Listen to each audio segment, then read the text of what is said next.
About 6 months ago, there was a massive fire at the Luton airport. This happened in a parking garage where over 1,300 cars were destroyed.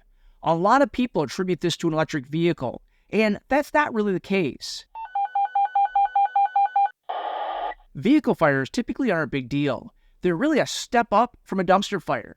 However, when you have a vehicle fire in a parking garage, it doesn't matter what type of vehicle it is. Diesel, gas, electric, hybrid. Doesn't matter. A vehicle fire in a parking garage can be a nightmare. Think about a parking garage.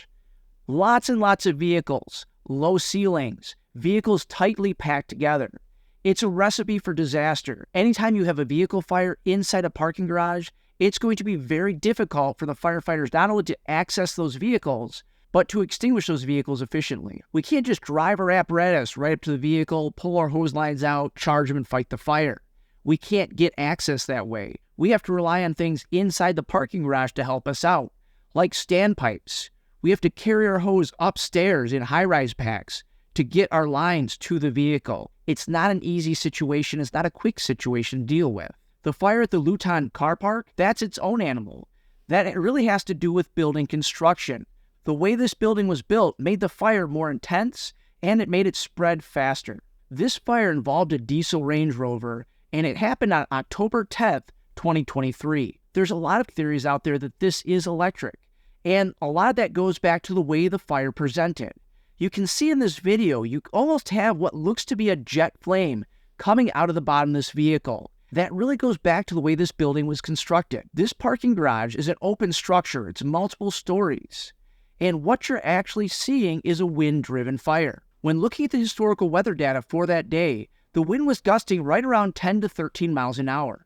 That doesn't sound like a lot, but that can have a significant effect on a vehicle fire. A lot of people look at the fire extinguisher in this video, and their thought is a fire extinguisher was used, it should have put out the fire. But what a lot of people don't realize, it's very difficult to put out a vehicle fire with a fire extinguisher. I know from personal experience, and I'm an experienced firefighter. I once had a vehicle fire that happened in front of me. I wasn't on duty, I didn't have an apparatus, I didn't have my normal tools to put out this fire. And I dumped about 4 fire extinguishers into this minivan trying to extinguish the flames. As an experienced firefighter, I was able to get that dry chem in the right spots. I was able to slow down the fire, but ultimately, that vehicle was well involved by the time the fire department actually got on scene because, again, even as somebody who has expertise in the area, it's challenging to put out a vehicle fire with just fire extinguishers. That's why fire departments show up. We used large diameter hose. We use hundreds of gallons of water to extinguish fires. And a lot of people go into the fact that they think diesel doesn't burn well. Diesel does burn. It burns especially well when it gets hot. But ultimately, diesel or not, it doesn't really matter. There are so many plastic products in modern vehicles that once you catch a vehicle on fire, you're burning the plastic. A lot of these plastics, they're essentially gasoline in solid form. They burn extremely well.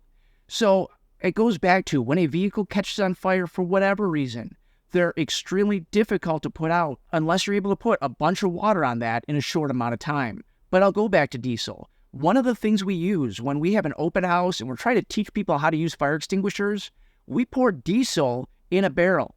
And once you get that lit, once you get it hot, it reignites and it lights very easily. So diesel itself, it doesn't burn like gasoline, but once you raise the temperature on that diesel, it burns extremely well. Now this Range Rover caught fire in probably the worst place possible. It was in the aisleway. So it allowed that fire to jump from vehicle to vehicle, not only just down one row of vehicles, but to the other side as well, and spread very quickly through this parking garage. And it was able to do so because this parking garage, since it was labeled as an open-air structure, did not need sprinkler systems. It didn't have fire suppression. So there was nothing to stop the fire, stop the spread of fire throughout this structure. Now, going back to electric vehicles, there's a lot of people who are concerned about electric vehicles causing this type of devastation. And a lot of it is because you charge electric vehicles in different places within these structures. And there's certain statistics out there that show about 18% of electric vehicle fires start when the vehicle's charging. Now, there's two things we can do to prevent that fire from spreading from vehicle to vehicle to vehicle. One is a suppression system, and it's not going to do a great job, especially with electric vehicles. And there's some other issues with suppression systems when you talk about electric vehicles as well. Another thing you can do is spread these vehicles out, a larger distance between these vehicles instead of parking them mirror to mirror to mirror. And that's what we tend to do in parking structures. But another thing you can do is look at something like a fire blanket, and not fire blankets in the way that you're thinking, using them as a barrier. EV safety products, they have a proprietary barrier that's patent pending and NFPA tested. This barrier goes between electric vehicles while they're charging, and what it's used for is just to protect that exposure. If there just happens to be a failure in one vehicle, it protects that other vehicle, the neighboring vehicle, from the fire. It gives firefighters, first responders, a chance to get on scene, get up there, and take care of the situation. They also sell fire blankets in specialized boxes that are located in strategic areas within that parking garage. Those fire blankets can be deployed, put over the vehicle that's on fire, and protect exposures again, protect the building, stop that fire from spreading throughout the structure. At some point in time during this fire, there was actually a collapse. And a lot of people, again, they point back to electric vehicles. They say electric vehicles are heavier than their combustion engine counterparts. And I'm going to say again, I've said this in other videos, they're not necessarily that heavy. Electric vehicles and combustion engine vehicles are very similar in weight when you compare apples to apples. It's a tough thing to do. It's a tough comparison to make. But ultimately, if you're comparing like vehicles, not only in cost, size, and that luxury aspect, you're going to find that the weights are very similar. This all goes out the window when you start talking about electric trucks.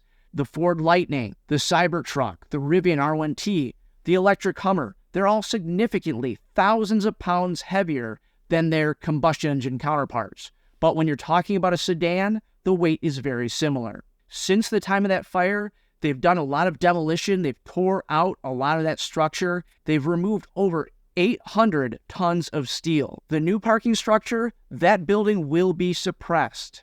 And it sounds like because of this incident, building codes have changed, and they're going to require suppression for these types of parking structures in the future.